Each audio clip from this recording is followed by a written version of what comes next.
ಸ್ನೇಹಿತರೆ, ನಾವು ಭೂವರಹ ಸ್ವಾಮಿ ದೇವಸ್ಥಾನದಿಂದ ಎಡಭಾಗಕ್ಕೆ ತಿರುಗಿ 25 ಕಿಲೋಮೀಟ್ರ್ ಪ್ರಯಾಣ ಬೆಳೆಸಿದ್ರೆ ನಮಗೆ ಸಿಗ್ತದೆ ಶ್ರೀ ಚಂದಗೋನಹಳ್ಳಿ ಎಂಬ ದೇವಸ್ಥಾನ. ನನಗೆ ಇದು ಮೊಟ್ಟ ಮೊದಲ ಪ್ರಯಾಣ, ಯಾಕೆಂದರೆ ನಾನು ಆ ದೇವಸ್ಥಾನ ನೋಡೇ ಇಲ್ಲ. ಆ, ಅಲ್ಲಿಂದ ಹೊರಟು ನಾವು ದುದ್ದನಕಟ್ಟೆ ಅಂತ ಸಿಗುತ್ತೆ. ಆ ದುದ್ದನಕಟ್ಟೆಯಲ್ಲಿ ಮತ್ತೆ ಎಡಭಾಗಕ್ಕೆ ತಿರುಗಿ ಬಂಡಿಹೊಳೆ ಮಾರ್ಗದ ಮೂಲಕ ನಾವು ತಾಯಿ ಸನ್ನಿಧಿಯನ್ನು ತಲುಪೋದು. ಈ ಜಾಗ ನೋಡಿದ್ರೆ ನನಗೆ ನಮ್ಮ ಉಕ್ಕಡು ಮಾರಮ್ಮ, ಸಿಂಸು ಮಾರಮ್ಮನ ದೇವಸ್ಥಾನ ಜ್ಞಾಪಕ ಬರ್ತಾಯಿತ್ತು. ಸೇಮ್ ಅದೇ ಥರ ವಾತಾವರಣ ಇಲ್ಲೂ ಕೂಡ ಇದೆ. ನಿಜವಾಗ್ಲೂ ಇದು ಶಕ್ತಿ ದೇವತೆ ಜಾಗ ಕಣ್ರಿ. ಸ್ನೇಹಿತರೆ, ಈ ದೇವಸ್ಥಾನದ ವಿಶೇಷತೆ ಏನು ಗೊತ್ತಾ?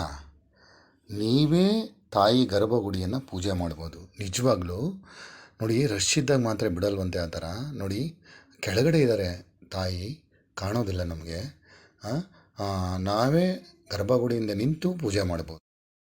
ನೋಡಿ, ಎಲ್ಲ ಕಡೆ ಪೂಜೆ ಸಂಬಂಧ ಬೇಕಾ ಅಂದರೆ ಇಲ್ಲಿ ಹಣ ಹಂದಿ ಮರಿಬೇಕಾ ಅಂತ ಇದ್ದಾರೆ. So nice, what is a different. ನೋಡೋಣ ಇಲ್ಲಿ ವೈಶಿಷ್ಟ್ಯ ಹೇಗಿದೆ, ಈ ಚಂದಗಾಳಮ್ಮನ ಮಹಿಮೆ ಹೇಗಿದೆ ನೋಡೋಣ. ಅದ್ರ ಬಗ್ಗೆ ಸ್ವಲ್ಪ ಮಾಹಿತಿ ಕೊಡ್ತೀನಿ, ವೆಯ್ಟ್ ಮಾಡ್ತಾಯಿರಿ. ನೋಡಿ, ನನ್ನ ಜೊತೆ ಮನೀಶ್, ಮನನ್, ನನ್ನ ಫ್ರೆಂಡ್ಸ್ ಇದ್ದಾರೆ. Okay, so nice.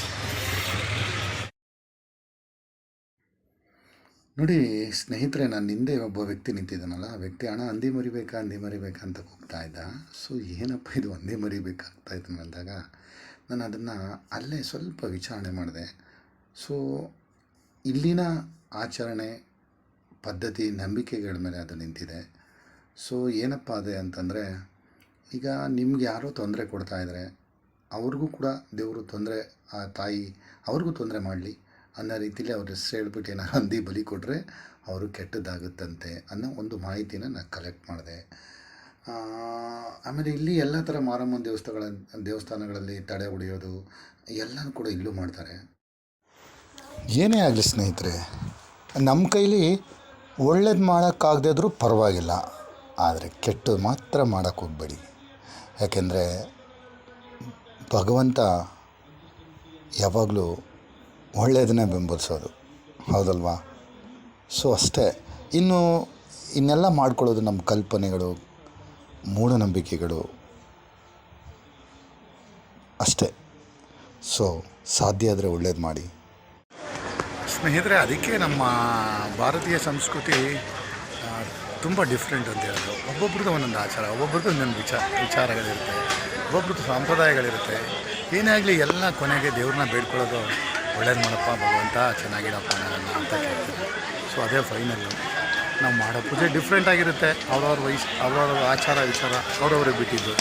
ಸೊ ಯಾವುದನ್ನು ವಿಶ್ಲೇಷಣೆ ಮಾಡೋಕ್ಕೂ ಯಾರಿಗೂ ಒಬ್ಬೊಬ್ಬರು ಒಂದೊಂದರಲ್ಲಿ ದೇವ್ರನ್ನ ಕಾಣ್ತಾರೆ. ಇಲ್ಲಿ ಮಾತ್ರ ಒಂಥರ ಡಿಫ್ರೆಂಟು. ನಾನು ಇದು ನಮ್ಮ ಪ್ರಥಮ ಬಾರಿ ವಿಸಿಟ್ ಕೊಡ್ತಾಯಿದ್ದೀನಿ. ಇವತ್ತಿನ ಒಂಥರ ಎಲ್ಲ ಡಿಫ್ರೆಂಟ್, ಎಲ್ಲ ಮೊದಲು ಭೇಟಿ ಮಾಡ್ತಾಯಿದ್ದೀನಿ. ಸೊ ಈ ಮೂಲಕ ನಿಮಗೂ ಕೂಡ ಆ ಚಂದಿಗಳಮ್ಮ ಒಳ್ಳೇದು ಮಾಡಲಿ, ನಿಮಗೆಲ್ಲರಿಗೂ ನಿಮ್ಮ ಆಸೆಗಳನ್ನ ಈಡೇರಿಸ್ತೀವಿ.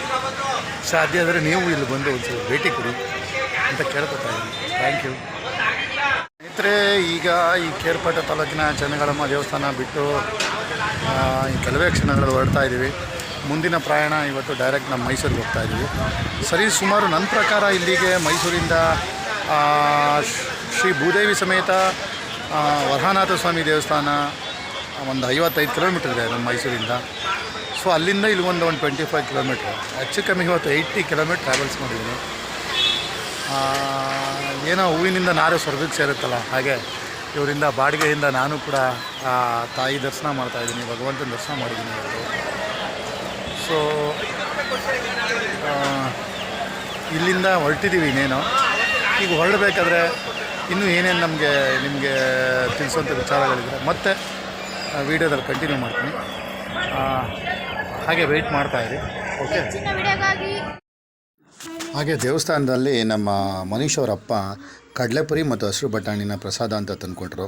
ಅದನ್ನು ಹಾಗೆ ತಿಂದ್ಕೊಂಡು ಮೆಲುಕು ಹಾಕ್ಕೊಂಡು ಪ್ರಯಾಣನ ಶುರು ಮಾಡಿದ್ವು.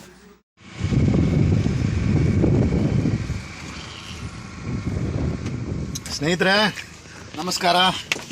ಈಗ ನಾವು ಬೆಳಿಗ್ಗೆ 10 ಗಂಟೆಲಿ ಮನೆ ಬಿಟ್ಟು ವರಹಾನಾಥ ಸ್ವಾಮಿ ದೇವಸ್ಥಾನ ದರ್ಶನ ಮಾಡಿ ಅಲ್ಲೇ ಪ್ರಸಾದ ಸೇವನೆ ಮಾಡಿ ಅಲ್ಲಿಂದ ಚಂದಗೋಳಮ್ಮನ ದೇವಸ್ಥಾನಕ್ಕೆ ಬಂದು, ಅದು ಇರೋದು KR ಪೇಟೆ ತಾಲೂಕು, KR ಪೇಟೆ ತಾಲೂಕು ಬೀರಿಹಳ್ಳಿ ಹತ್ರ ಬರೋದು. ಸೊ ಅಲ್ಲಿಂದ ಮುಗಿಸ್ಕೊಂಡು ಅಲ್ಲಿ ದರ್ಶನ ಎಲ್ಲ ಮಾಡಿಕೊಂಡು ಇವ್ರ ಜೊತೆ ಈಗ ನಾನು ಪ್ರೆಸೆಂಟ್ಲಿ ಬೂಕನಕೆರೆ ಯಡಿಯೂರಪ್ಪನವರ ಮಾಜಿ ಮುಖ್ಯಮಂತ್ರಿ ಯಡಿಯೂರಪ್ಪನವರ ಬೂಕನಕೆರೆ ಮಾರ್ಗವಾಗಿ ಮೈಸೂರಿಗೆ ಹೋಗ್ತಾ ಇದ್ದೀವಿ. ಸೊ ಒಂದು 5 ನಿಮಿಷ ರಿಲ್ಯಾಕ್ಸ್ ಮಾಡೋಣ ಅಂತ ನಿಲ್ಲಿಸಿದ್ದೀನಿ. ಏನೋ ಇವತ್ತು ಒಂಥರ ಚೆನ್ನಾಗಿತ್ತು ಕಣ್ರಿ. ಇನ್ನೇನೋ ಮೈಸೂರಿಗೆ ಹೋಗ್ತಾ ಇದ್ದೀವಿ, ಹೋಗೋಕ್ಕೆ ಬೇಜಾರು. ಆದರೂ ನಮ್ಮ ಹುಡುಗರು ಒಳ್ಳೆ ಕಂಪ್ನಿ ಕೊಟ್ಟರು ಇವತ್ತು. ಅವ್ರ ಪೇರೆಂಟ್ಸ್ ಬಂದರೆ ಈಗ ಹೊರಡೋಣ.